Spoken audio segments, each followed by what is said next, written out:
Vamos falar então um pouco sobre comunicação eficaz, relembrando o que já vimos no curso anterior.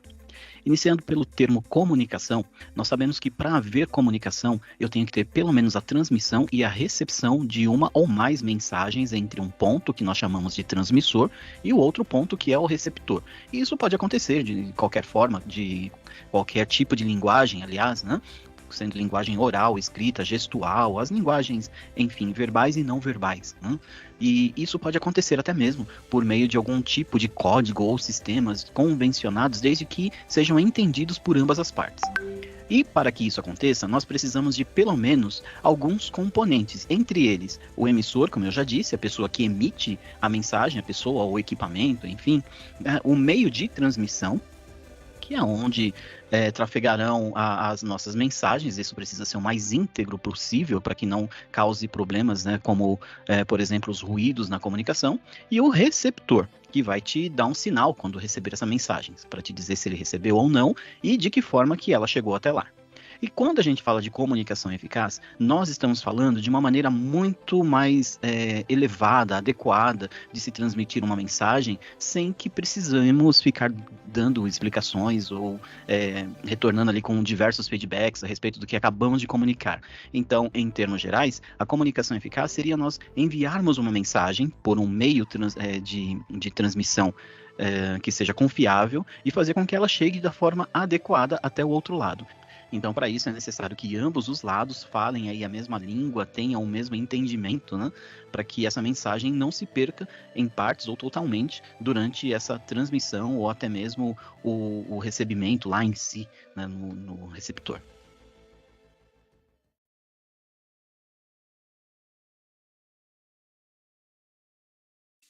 Quando falamos em inteligência emocional na comunicação, nós devemos dar atenção para alguns itens, né? O primeiro deles é sempre ouvir mais. Há quem diga de que nós temos uma boca e 2 ouvidos, isso porque nós precisamos ouvir mais do que falar mais. Então, uma máxima seguinte seria aquela de quem fala muito, quase sempre fala mais do que deveria falar.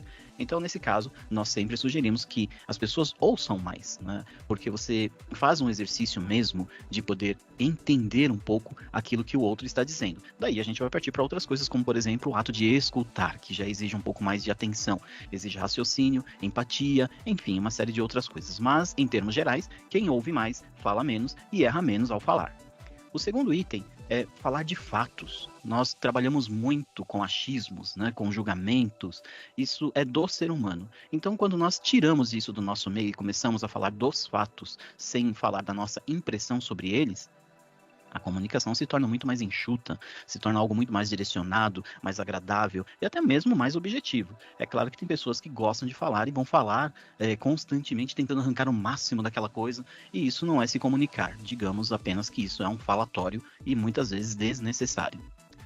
Turbulência é um item que nós precisamos ter atenção. Algumas pessoas vêm e falam demais, até mesmo expressando aí um certo descontrole emocional. E o que pode acontecer é que isso pode nos pegar desprevenidos em alguns momentos e nós podemos acabar entrando no meio dessa turbulência. E, de qualquer forma, nós vamos perder o nosso padrão de comunicação. Isso não é legal. Nós precisamos nos abster desse tipo de coisa, manter o foco e evitar que as turbulências possam nos afetar, já que nós não podemos evitar de que elas cheguem até nós. Outro ponto é perguntar. Às vezes as pessoas exigem, né, que nós entendamos as coisas na primeira fala. E não é sempre que acontece, porque nem todo mundo se expressa com tanta facilidade ou da mesma maneira. Além disso, há o modo como o qual nós entendemos as coisas, recebemos a informação. E pode ser que isso não seja adequado para o outro lado. Nós podemos dar uma outra interpretação totalmente diferente àquilo que está sendo comunicado. Então, às vezes nós precisamos fazer as pessoas enxergarem por si só algumas realidades. Como, por exemplo, se alguém vem e te fala alguma coisa, você pode devolver uma pergunta para ela, claro, né, evitando responder uma pergunta com a outra, porque isso não é muito educado, não é adequado. e fazendo com que ela reflita sobre aquilo. Às vezes, você pode fazer com que a pessoa entre nesse exercício uma ou mais vezes, a ponto de, antes de te perguntar qualquer coisa, falar, não, peraí, deixa eu pensar aqui. Realmente, é dessa forma, tal. E aí ela vai concluindo sozinha. Isso a gente faz muito com criança, ensinar a raciocinar. Mas, infelizmente, muitos adultos não aprenderam isso e acabam tendo que passar por esse tipo de situação. A raciocinar e precisam de um tipo de estímulo. O nosso estímulo é fazer a pergunta certa para que a pessoa comece a pensar ali por ângulos que ela ainda não pensou quando ela trouxe a pergunta para você. E por fim, deixe os seus traumas de fora. Não leve os traumas que você tiver adquirido aí ao longo da vida para qualquer tipo de comunicação que você venha a ter, porque isso vai tornar a comunicação muito mais difícil, tanto de um lado quanto do outro. E aí começam os dodóis, porque nem tudo aquilo que você ouvir você vai achar adequado, você não vai receber alguns feedbacks de uma maneira muito natural, você vai começar a criticar a maneira como as pessoas falam. Então, deixe os seus traumas de lado. Tenha em mente que cada pessoa se comunica de uma forma e, é claro, dentro daquilo que é normal e aceitável, nós conseguimos trabalhar as informações. Mas se for algo muito além disso, certamente será inadequado, será inviável, vamos precisar tratar de uma outra forma, ter uma outra abordagem, mas de nossa parte o que nós precisamos garantir é de que, mesmo que o outro tenha toda e qualquer postura, ela não venha nos atingir por causa de nossos traumas e as coisas como que nós já passamos pela vida. Como, por exemplo, muitas pessoas aí ouvem um não dos seus pais durante a vida toda e quando vão para uma comunicação, por exemplo, com um chefe numa empresa e ouvem um não ali, eles já se retraem porque são remetidos automaticamente àquele trauma que os pais causaram lá no passado. Lógico que isso é um exemplo. Para analisar uma coisa dessa, teriam muitos mais variáveis do que simplesmente analisar dessa forma nua e crua. Mas é importante ter isso em mente. Deixe os seus traumas de fora de qualquer comunicação.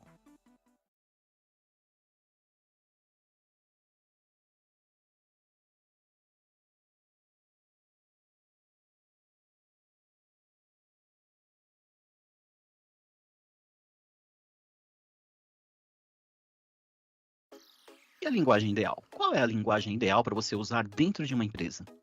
Hoje nós sabemos que dentro de uma empresa nós temos diversas pessoas, diversos tipos de, como que eu posso dizer, personalidades, né? Então é muito comum que cada um ali tente se comunicar da maneira que é mais adequada.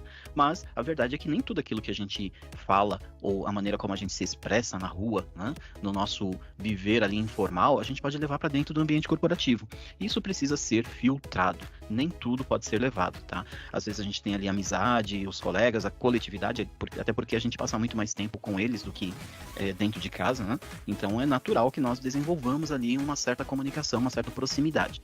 Mas nem por isso nós podemos levar o e aí, mano, beleza? Como é que tá, fulano, não sei o quê, pegar o bagulho tá louco? Não é uma linguagem adequada para você poder levar para dentro de um ambiente corporativo. Outro ponto é que você deve conhecer as pessoas que trabalham com você, saber as preferências, o modo de comunicação, o que pode incomodar essas pessoas.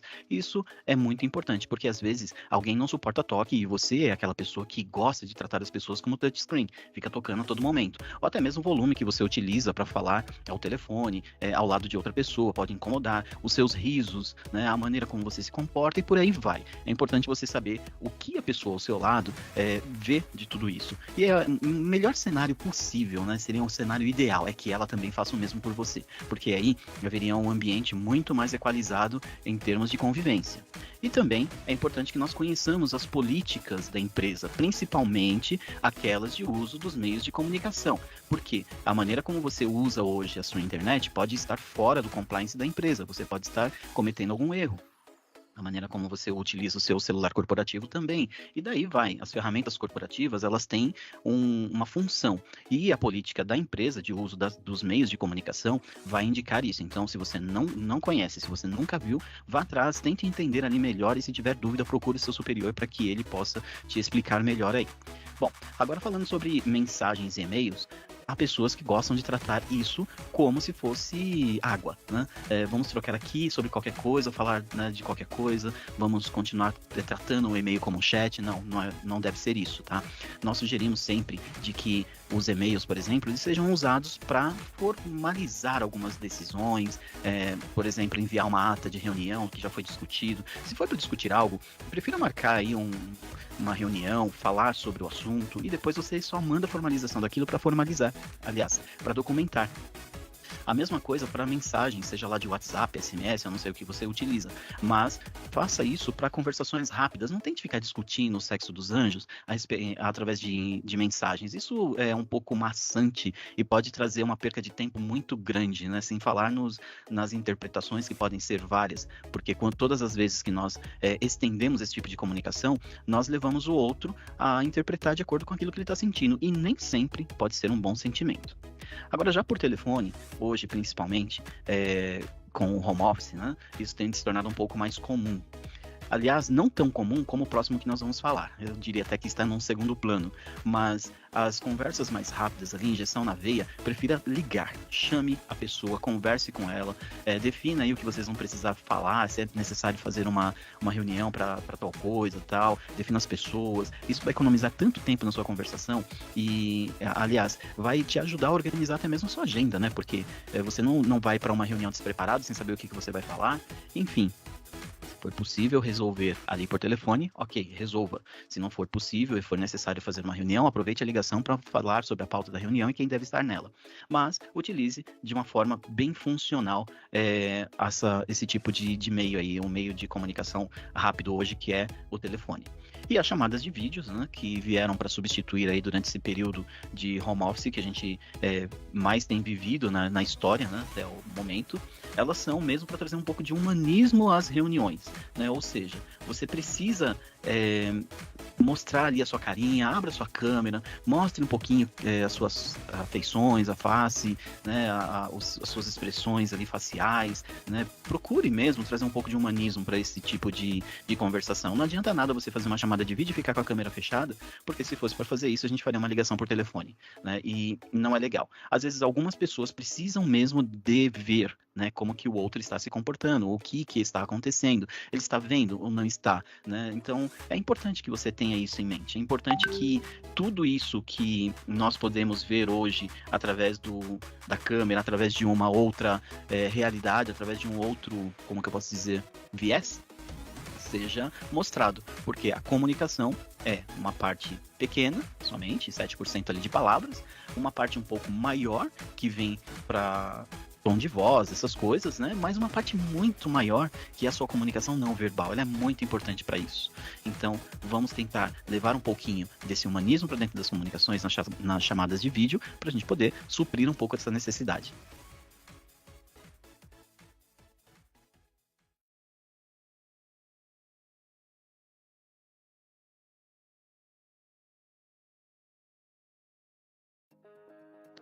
Eliminando o retrabalho. Quando nós recebemos demandas de diversas áreas ou pessoas, nós temos uma certa tendência a entrar nesse mesmo turbilhão em que elas se encontram. E isso pode causar algum transtorno, porque, na verdade, somos nós quem causamos esse turbilhão dentro da gente ao permitir que o ambiente nos influencie. Qual é o problema disso? Nós nos cansamos muito mais fácil e às vezes entramos numa estafa mental, ou seja, até o final do dia você não consegue nem tomar as decisões mínimas, como por exemplo, se você quer quente ou frio, salgado ou doce, alguma coisa nesse sentido, porque você está tão cansado que isso parece ser algo tão grande para se fazer. Outro ponto é o cansaço constante e a falta de disposição. Se você está sobrecarregado, se você está estafado, é muito comum que você se sinta nessa situação.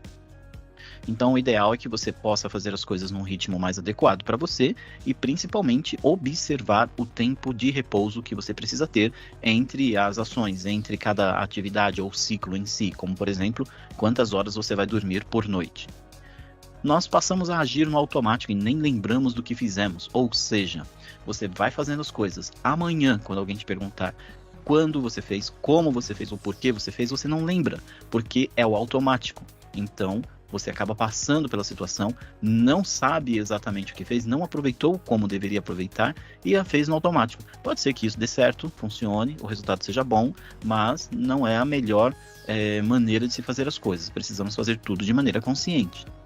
Respondemos e-mails e mensagens de qualquer jeito, ou seja, O que você entendeu, você responde. Por exemplo, recentemente, eu recebi uma mensagem dentro de um grupo onde eu, no mínimo, considero que deveria haver um tratamento um pouco melhor. Então, quando eu recebi aquela mensagem, ela mexeu comigo por não haver um bom dia, uma boa tarde, uma boa noite, um por favor, um obrigado, nenhum tipo de cordialidade e educação. Foi simplesmente direto. Aquilo mexeu comigo e me deu uma vontade muito grande de responder da mesma forma. Mas eu não estava no turbilhão. Então eu parei, eu dei o meu boa noite, eu expliquei o que foi perguntado e finalizei ali. Ponto. Quando eu cheguei no local, no evento, aí eu conheci a pessoa que havia me mandado, ela realmente estava atarefada, tinha muitas coisas para fazer, para pensar ali ao mesmo tempo, e entendi a situação. Né? Não era uma pessoa que poderia ter se tornado ali, na verdade, dentro da minha cabeça, uma pessoa ruim, né, com base naquela mensagem. Mas se nós entrarmos nesses turbilhões e respondermos qualquer coisa de qualquer jeito, é justamente isso que vai acontecer. Vamos julgar, vamos passar por cima de qualquer coisa que seja ideal na comunicação, incluindo a educação e a cordialidade.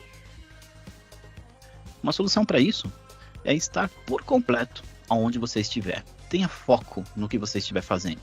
Por exemplo, se estiver numa reunião, esteja na reunião. E não esteja na reunião, mais no celular, mais no notebook, mais no telefone. Né? Esteja em um lugar por vez e mantenha o seu foco ali. Há pessoas, às vezes, que a gente faz uma reunião de forma remota, precisa alinhar alguma coisa ali para responder do lado de fora, né, em paralelo, né, até mesmo para aquela reunião, e a pessoa não responde porque ele está com foco naquilo. Não podemos reclamar, né, mas aí precisamos tomar uma outra postura, fazer de uma outra forma para podermos dar uma solução ali, uma resposta correta, uma resposta completa. Mas esteja sempre por completo aonde quer que você estiver. Sempre releia o que você digitou e se coloque no lugar do receptor. É uma tarefa difícil, não vou enganar vocês. Tá? Não é fácil você fazer isso, até porque o tempo talvez exija que você me mande uma resposta óbvia logo, ou até porque você não tem paciência, ou não sei, existe uma série de fatores que você precisa analisar antes de falar que pode ou não pode fazer algo desse tipo. O ideal é que você sim, releia e se coloque no lugar do outro. É um exercício, em algum momento isso vai se tornar uma coisa automática. Mas se você fizer uma vez, duas, não posso porque eu tô cansado, não posso porque eu tô com pressa, não posso porque eu tenho que responder, isso vai se perder ao longo do tempo e logo você estará respondendo as coisas de qualquer jeito. Eu tenho uma tática de escolher não, né? Existe sempre uma pessoa com a qual eu compartilho as coisas antes de enviar. Então eu pergunto, olha, o que você acha? Tá bom isso aqui? Você sentiu que é um pouco agressivo ou não? Eu posso melhorar alguma palavra? Por quê? O meu olhar talvez não seja o melhor para aquele momento. Eu estou dentro da situação. Outra pessoa pode vir e contribuir muito melhor só por olhar de fora. A perspectiva é outra.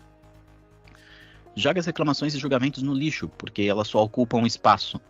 Então, todas as vezes que a gente coloca julgamento, reclamação dentro de uma conversa, ela não flui. Sem falar que começa a ficar algo pesado. Por que não ir direto ao assunto, ser leve, conversar a respeito? Procure alternativas de resolução e não discuta a forma como não vai funcionar. Isso a gente já sabe, não vai funcionar. Então, vamos lá, vamos tentar abordar a coisa de uma maneira positiva e por outro lado, isso vai ajudar muito, tanto um lado quanto o outro da situação. E tire a cultura do mimimi da sua vida. Pare com isso. Tudo é mimimi. Ai, é porque ele falou. Ai, é porque ele não olhou. Ai, é porque ele respondeu. Gente, muitas das coisas que acontecem na nossa cabeça não acontecem do lado de fora. Elas estão na nossa cabeça. São criadas psicologicamente por nós mesmos, né? Pessoas que entram em desespero porque acham que vão ser demitidas. Pessoas que ficam doentes só por medo de ficar doente. Então, tire a cultura do mimimi da sua vida, né? Pare com isso. Ai, porque eu não posso falar a palavra câncer porque atrai coisa ruim. Tire a cultura do mimimi, pare com isso, né? Vá, enfrente a vida, enfrente a situação. Lógico que aqui a gente está falando de um ambiente corporativo, mas se você começar a levar um mimimi para dentro do ambiente corporativo, logo ninguém mais vai te suportar, porque você vai falar mal de um para o outro, e depois você vai falar do outro para o outro, e aí vai. E aquela máxima que eu sempre digo, quem fala mal de você para alguém, certamente já falou mal de alguém para você. Então, tira a cultura do mimimi da sua vida. não junte isso ao seu viver, tá? Enfrente as coisas, escolha crescer, amadurecer e enfrentar cada situação. Cada uma delas é uma situação diferente, podem ser parecidas, mas são diferentes. E o conjunto todo é que vai te desenvolver e ajudar a se tornar uma pessoa melhor para enfrentar patamares melhores, cargos melhores, posições melhores, ter relacionamentos melhores. Então, escolha retirar isso da sua vida de uma vez por todas.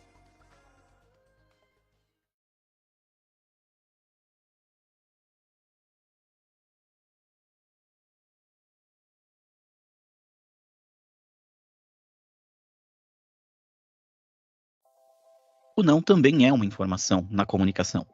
Tem pessoas que acham que o não faz parte, que só tem que dizer sim.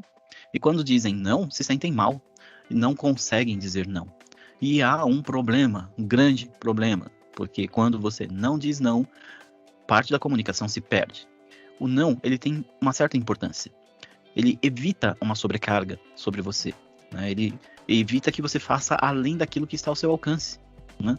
Ou você consegue, ou você não consegue, e não há vergonha nenhuma em dizer que você. Aliás, não há vergonha nenhuma em dizer que você não consegue fazer algo. Que você, neste momento, não pode. Que você, neste momento, precisa aprender a fazer algo. Né? Existe uma forma de você dizer tudo o que você quiser na vida. Você pode dizer qualquer coisa, a qualquer momento, mas da forma certa. E o não é diferente. Você precisa saber filtrar a maneira como você vai dizer isso. Mas se você não disser não, você vai trabalhar 25 horas por dia, você vai fazer o serviço de várias pessoas, você vai estar se colocando em uma posição que talvez não seja ideal. Dizer não evita de que você conte pequenas mentiras para cobrir o motivo real de não aceitar algo. Então diga não, eu não posso porque eu tenho compromisso. Não, eu não posso porque eu considero que não esteja ao meu alcance fazer determinada coisa. Não, eu não posso porque não tem nada a ver comigo estar nesse ambiente. Seja realista, diga, as pessoas vão se magoar? Podem se magoar, mas talvez se magoem muito mais quando descobrirem que você contou uma mentira, do tipo, não, eu não vou porque eu vou levar o meu cachorro no jiu-jitsu, a minha avó, ela tá fazendo capoeira, então eu vou levar ela. Não, conte a verdade, né? Evite as pequenas mentiras, né? Isso acaba com a sua credibilidade quando é descoberto, e não é bom esse tipo de coisa. Então, diga não quando possível.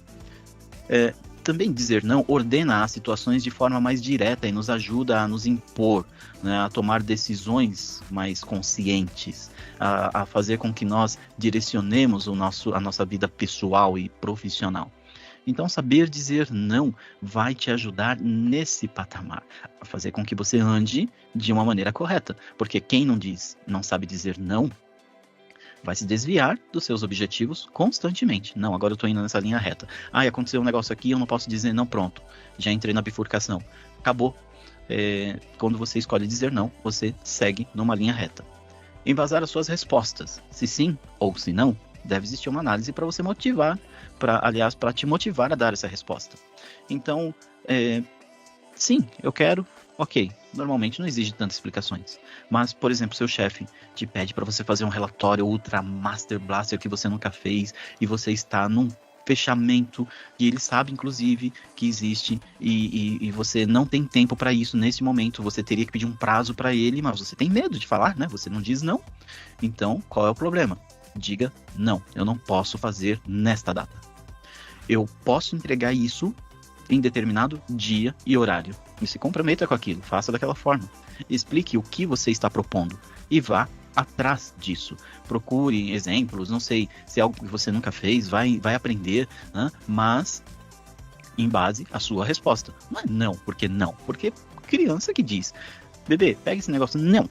Então fica parecendo uma birra, né? Algo infantil mesmo, é isso mesmo, é a palavra correta, infantil. Se você não tem uma explicação para aquilo. Agora, detalhe, explicações têm que ser concisas. Então pare de fazer aquelas longas explicações. É porque o movimento da Lua, não sei o que, o Sol em Júpiter, blá blá blá, e não sei o que lá. Ninguém quer saber a história da criação do universo para você embasar o seu não.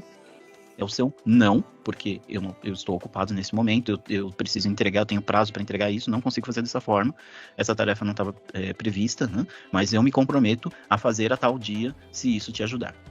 Agora, se não ajudar, infelizmente, tem que passar para outra pessoa. né? E você não deve se preocupar com isso, porque você está sendo honesto, está sendo sincero, não está procurando o bem maior. Porque se você não pode fazer e ele precisa daquilo para aquele momento, ele tem que procurar um outro jeito de fazer. E ele só vai poder fazer isso se você disser a verdade. Agora, quando você não diz o bendito do não, quando você poderia, você pode estar mascarando algumas causas, como o medo de decepcionar as pessoas, né? Seja lá por insegurança ou algum outro fator, talvez o temor de gerar frustrações, né? Irritações consigo mesmo. Tudo isso deve ser considerado, porque a insegurança em si vai fazer com que algumas pessoas não digam não, não saibam dizer não. E também a frustração, ela pode ser tanto interna como externa, e algumas pessoas têm medo dos dois, né? Então ficam travadas ali e acabam dizendo sim para não fugir do controle da coisa ali, estar presente ali naquela situação, porque se ela disser não, talvez ela vai se sentir pior. Então ela acredita que dizer sim, ela vai evitar a frustração tanto interna como externa. E também há pessoas que são controladoras, com baixo autoestima. O que acontece? Quando a pessoa tem baixo autoestima, ela precisa estar presente para ver e ouvir tudo ao mesmo tempo. Ela tenta ser onipresente e onisciente, como se ela conseguisse. Mas é impossível. Porém, ela faz o máximo que ela puder fazer. Ela está em todos os eventos, ela está em todos os momentos, ela está em todas as agendas, ela tenta fazer o máximo.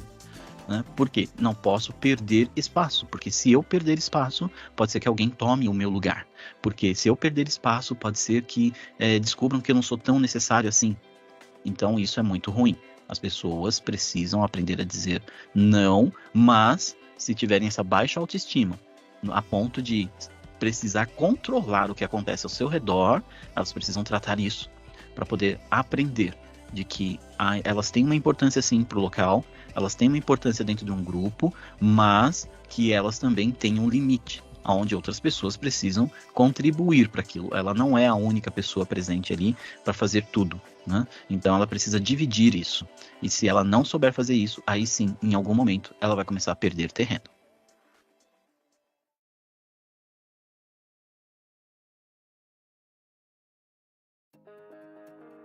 Um novo tema, uma nova conversa. Há pessoas no ambiente corporativo que tendem a continuar conversas como se não tivesse acontecido, ocorrido uma pausa entre elas. Como, por exemplo, aqueles assuntos que nós começamos a tratar num dia e, ao final do expediente, acabamos não terminando a conversa e simplesmente retomam o assunto no dia seguinte. Isso é muito ruim, porque existe uma quebra, né? E você tem que respeitar essa quebra para não ser mal educado. Como, por exemplo, olha, bom dia, tudo bom? Não, vamos terminar aquele assunto de ontem, alguma coisa assim? Isso é importante para que você mantenha a linha de raciocínio com a educação e também uma certa gentileza de ambas as partes. Mas o tema aqui é o seguinte: toda conversa dentro de um ambiente corporativo deve conter um começo, um meio e um fim. Então, a maneira como você trata isso vai definir muitas outras coisas, como, por exemplo, um pequeno grupo ou uma pessoa lembrar exatamente do que foi decidido, porque a estrutura de raciocínio e de registro dessas coisas foi feita de maneira adequada.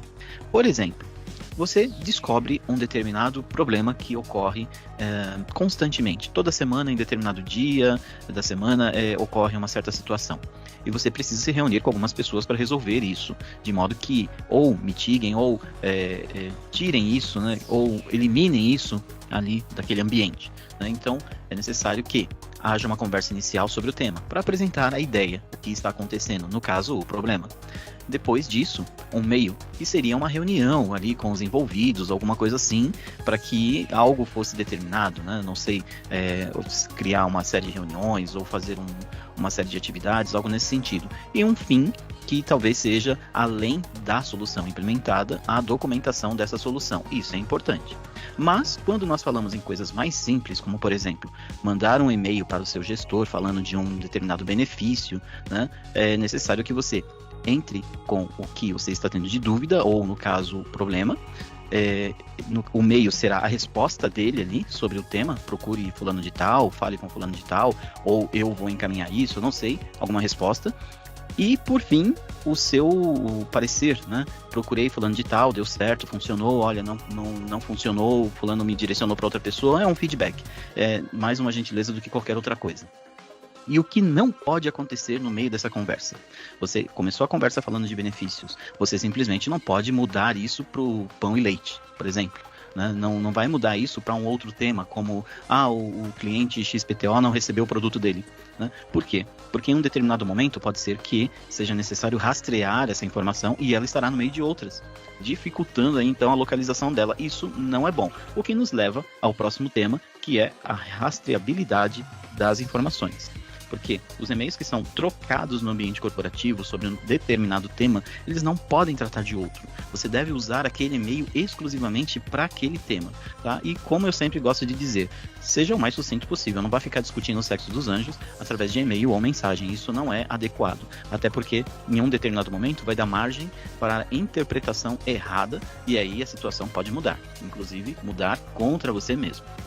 A coerência entre o título e o conteúdo do seu e-mail ali, no caso da sua conversa, é muito importante, porque há pessoas que utilizam termos tão genéricos para títulos que depois você não consegue rastrear o que deveria, a informação no todo ali.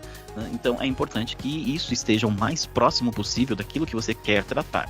Então, por exemplo, mais uma vez, se eu quero tratar da troca de computador de um funcionário, eu não posso colocar lá no título equipamento de TI.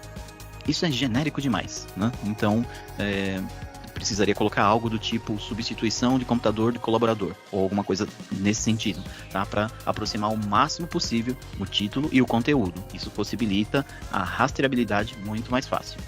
E organize as ideias.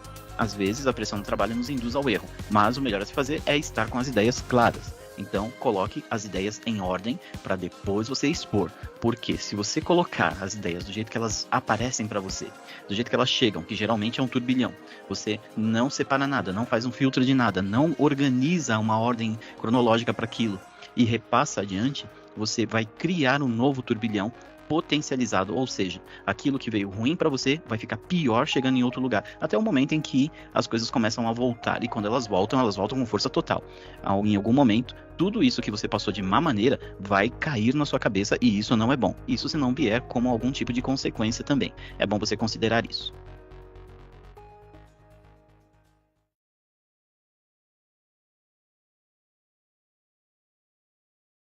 Dominar a comunicação é se destacar. Olha só, eu costumo dizer que quem faz as perguntas certas normalmente direciona a conversa. Não é quem tem as respostas em si. Quem tem as respostas tem o conhecimento. E é lógico que isso é uma parte importantíssima de toda a comunicação. Mas quem faz as perguntas vai direcionar essa conversa. Vai dar o tom, né, vai trazer ali a pauta da coisa. Então é importante que se faça perguntas, mas se façam perguntas inteligentes. Não perguntas bobas, perguntas fora de contexto, como a gente vê em muitos seminários, entrevistas, né, até mesmo jornalistas às vezes dão uma escorregada. Né? Então é normal que isso aconteça, mas não é o ideal que seja para todo mundo, tá? Então, vamos nos atentar às perguntas, para que sejam perguntas inteligentes mesmo, e oportunas, é melhor ainda, né, dizer isso, oportunas. Então, para fazer uma pergunta inteligente, é necessário que pelo menos você saiba um pouco sobre o tema que você vai perguntar. Não precisa ser especialista, porque o especialista está palestrando, o especialista está respondendo, mas eu preciso saber alguma coisa sobre o tema para poder fazer uma pergunta inteligente. Não adianta eu querer falar de conflitos internacionais se eu não sei o que está acontecendo pelo mundo nesse momento. Então, eu posso fazer uma pergunta totalmente inadequada e ser motivo de riso, perder credibilidade, e isso não é bom. Observar o ambiente e o comportamento das pessoas para você não destoar também é importante. De repente as pessoas estão fazendo perguntas num certo nível e você vem com outro nível. Isso vai te destoar daquele ambiente. Então, automaticamente, não de uma maneira muito consciente, né? Mas na maioria das vezes inconsciente, as pessoas vão começar a te colocar de lado porque você não faz parte daquele pensamento, daquela ideia, daquele contexto ali, né? Você está perguntando coisas de outro nível, talvez de uma outra perspectiva, uma perspectiva que os outros podem julgar não adequada e com isso acabar te excluindo das conversas. Ouvir e falar. Às vezes, só de ser um observador, você já é um destaque no lugar onde você está. Até porque, em muitos momentos, o que se precisa é alguém que ouça e não fique questionando, e não fique retrucando, né? Não fique perguntando. É alguém que ouça. E isso pode trazer um benefício muito grande, não só para quem fala, mas também para quem ouve. Pode absorver coisas boas aí. E o conselho que eu deixo aqui é ouça mais e fale menos. Até porque quando nós falamos, nós devemos falar de coisas que temos certeza ao falar. Né? Nós precisamos ter certeza das nossas afirmações.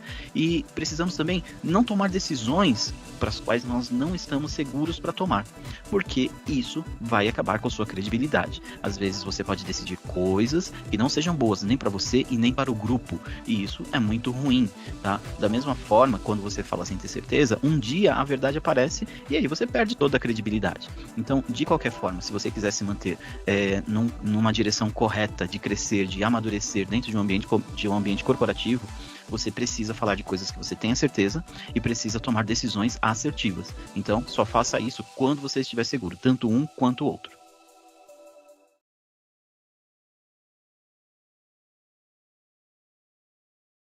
Vamos falar agora um pouco sobre as diferenças entre ouvir e escutar.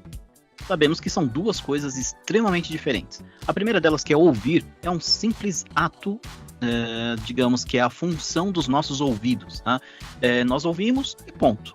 Então, por exemplo, quando nós ouvimos algo e simplesmente ouvimos, está relacionado a frases do tipo: acabei de ouvir um barulho lá fora, já ouço o ronco dos motores, ouvir dizer que o dólar voltará a R$1. Ouvimos e ponto. Não temos nenhuma ação sobre, não julgamos, enfim, não dá para dar aquela atenção somente ouvindo.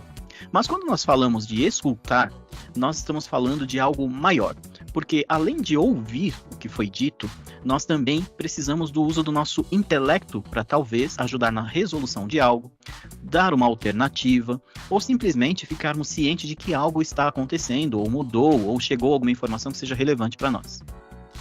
Então é por isso que diremos coisas do tipo: escutei cada uma de suas palavras, ou escutei cada uma de suas reclamações e me atentarei para não mais errar. Ou ainda, escute, tudo que quero dizer é que te amo. Então a pessoa já leva um choque ali. Então ela escutou porque ela travou, ela parou para pensar sobre o tema. Escutar atrás da porta é muito feio. Por que escutar e não ouvir atrás da porta? Porque quem ouve atrás da porta simplesmente estaria com o ouvido colado lá e não faria nada, tanto faz como fez. Mas quando você escuta atrás da porta, você está atento ao que está sendo dito, ao que está acontecendo. Então, independente de você tomar uma posição a respeito do fato ou não, você está prestando atenção no que está ouvindo. Uma coisa, por exemplo, muito importante de se dizer é o que se fala perto das crianças. As crianças estão brincando ali, teoricamente distraídas, mas elas estão atentas ao ambiente todo. Então, quando você fala algo achando que a criança não está ouvindo, ela está absorvendo, ela está escutando aquilo. Ela não simplesmente ouviu, ela escutou, porque ela está atenta ao ambiente todo. E assim seria o ato de escutar.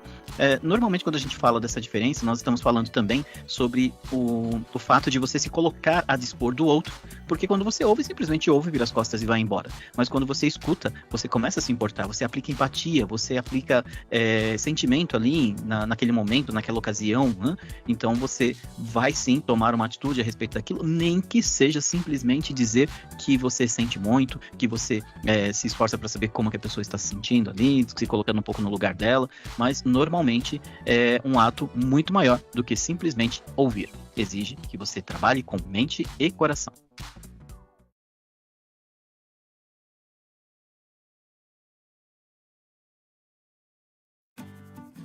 Dicas de estudo, comunicação eficaz.